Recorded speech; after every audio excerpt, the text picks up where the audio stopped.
Hello, hi, and welcome to this video. In this video, I'm just going to be giving a brief discussion of what I plan to read in April. I'm going to be doing something a little bit different to normal, and I'm also going to be challenging myself a little bit. I'm kind of averaging maybe 2 books a month at the moment. To be fair, Middlemarch is 838 pages, the copy I've got. We're nearly there. I'm on the last 65 pages. We're nearly there. It's really good. It's just getting juicy and scandalous. But anyway, hopefully I'm going to finish that in the next few days. But in April, I want to do a month of reading historical fiction. So obviously I've been concentrating a lot on the sort of Victorian or just post-Victorian literature, what people might deem the classics. But what I really like about that sort of era is the environment. I've said it many times, you know this by now. So I thought I'd give some historical fiction a go. So mainly, I believe these are pretty much all set in the Victorian era. So I'm going to see how they go, and I'm going to challenge myself to do 4 in the month. I don't know if I'll finish all 4 in April, but I will read all 4. So it might take me into May a little bit, but I will finish all 4. So these were on the books that I had bought video that I just did in the book haul. So the first one I'm going to do is Claire Evans' The 14th Letter. I just came across this on Amazon. I wasn't recommended it by anyone, but I kind of looked at it. It sounded quite interesting, and the reviews mostly sounded pretty good. So I'm going to give that a try and see what that's like. The next book is one that was recommended to me by someone who worked at Waterstones in New York.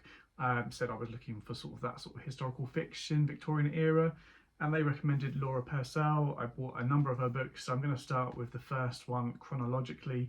This isn't the first she published. I think there's another few before this, but it's the first one I've got out of the 3 that I bought, and that is The Silent Companions. Sounds quite interesting. On the back, sounds probably going to be right up my street. So next up on the list is The Secrets of Hartwood Hall by Katie Lumsden. I've mentioned this before. Katie is the YouTuber or the booktuber behind the channel Books and Things, who I've been watching for a number of months now, especially the videos on the Victorian literature. It's given me some great recommendations. And I saw that she had released her first book last year, and this year it's come out in her paperback. So I thought I'd give that a go, set in the Victorian era, about a widow who looks for opportunities and becomes a governess.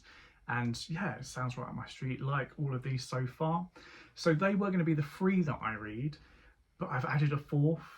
So also, thanks to Katie from the channel Books and Things, she did a video on the long list for the Walter Scott Prize for Historical Fiction. And one of the books on there really sort of took my fancy. Like, she was talking about it and it just sounded like, yeah, really good. Once again, set in the Victorian era. And that's The New Life by Tom Crewe. Also LGBTQ plus story, which I haven't read a lot of, but I really should. So I'm looking forward to seeing how that is. Katie said, you know, she really raved about it. It was one of her favourites from the long list. So I'm going to try and do all 4 of those. So this is just a quick video just to see that's what I plan to do in April. Hopefully in the next few days I'm going to finish Middlemarch, and when I get a few spare minutes I'll do a video on that. I am enjoying it. It's pretty, yeah, it's long, it's wordy. It took a while to really get into, but the last sort of 150 pages is really starting getting a bit juicy. I don't know why it's taken so long to get to that stage, but anyway, thanks for watching. That's my plans. Until next time, bye.